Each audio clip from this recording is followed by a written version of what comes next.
একজন বান্দা নামাজে সেজদা অবস্থায় ছিল। হঠাৎ আল্লাহ তাকে ডেকে বললেন, হে বান্দা, তুই যতই সেজদা কর, যতই ইবাদত কর, তোর স্থান হবে জাহান্নাম। বান্দা কিছু বলেনি, মাথা তুলল না, শুধু বলল, আলহামদুলিল্লাহ।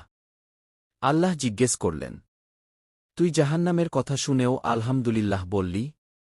বান্দা বলল, হে আল্লাহ, আপনি জাহান্নামেরও মালিক, জান্নাতেরও মালিক। আপনি যদি খুশি হয়ে আমাকে জাহান্নামেও পাঠান, তবে সেখানে যাওয়াতেও আমার কোনো আপত্তি নেই। আল্লাহ বললেন, তুই যদি জাহান্নামে যাস, তোকে দহন করবে আগুন। তুই প্রচণ্ড কষ্ট পাবি। বান্দা জবাব দিল, হে রব, এই কষ্ট শুধু আমার হবে না, আপনারও কষ্ট হবে। কারণ কোনো মাই সন্তানের আগুনে পোড়া সহ্য করতে পারে না। সে ছুটে গিয়ে কোলে তুলে নেয়। আর আপনি তো সেই মায়ের চেয়েও কোটি কোটি গুণ দয়ালু। আমি বিশ্বাস করি, আপনি আমাকে জাহান্নামে ফেললেও আপনি নিজেই ব্যথিত হবেন। আল্লাহ বললেন, হে বান্দা, এত বড় বিশ্বাস তুই কোথা থেকে পেলি?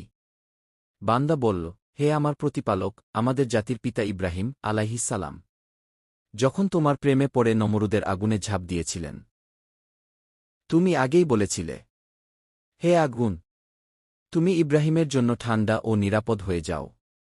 আমার বিশ্বাস, আপনার সেই দয়া এখনও অটুট।